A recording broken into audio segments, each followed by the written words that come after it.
வணக்கம். ஜினா கிச்சனுக்கு உங்களை அன்புடன் வரவேற்கின்றோம். இன்னைக்கு ஜினா கிச்சனில் சிக்கன் குருமா எப்படி வைக்கிறதுங்கிறத பார்க்கலாம். இப்போ இந்த சிக்கன் குருமாவை வந்து நம்ம குக்கரில் தான் வைக்க போகிறோம். இதில் வந்து நல்ல ஹீட்டான உடனேயும் 3 ஸ்பூன் ஆயில் போட்டுக்கலாம்.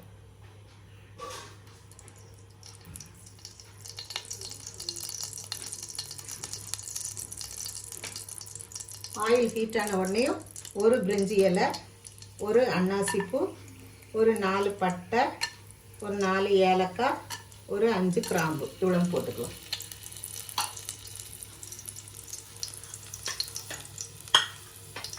ஒரு சின்ன ஸ்பூன் அளவுக்கு கொஞ்சம் சோம்பு சேர்த்துக்கலாம்.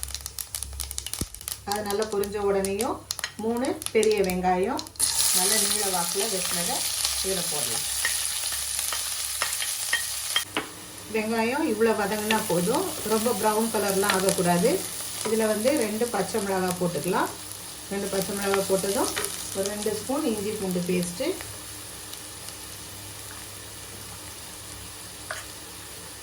போட்டு லைட்டாக இதை மிக்ஸ் பண்ணிவிட்டு இஞ்சி பூண்டு வாசனை போன உடனேயும் 2 தக்காளி பொடியை நறுக்கணும். 2 தக்காளியை இதோட சேர்க்கணும்.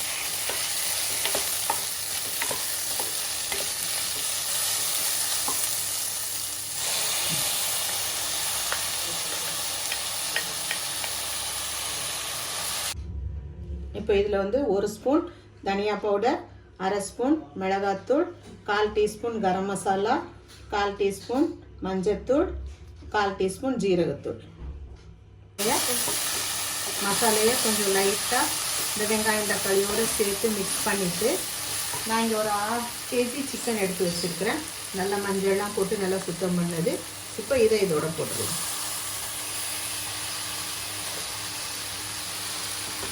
இப்போ இதில் வந்து 1 ஸ்பூன் கல்லுப்பு போட்டுக்கலாம். இந்த டம்ளருக்கு 1 டம்ளர் தண்ணி ஊற்றிக்கலாம்.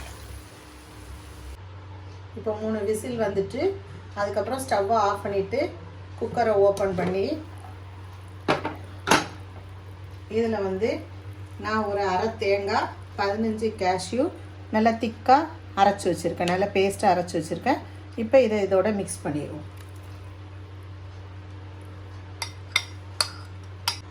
இப்போ இதில் நம்மளுக்கு தேவையான அளவுக்கு தண்ணி சேர்த்துக்கலாம்.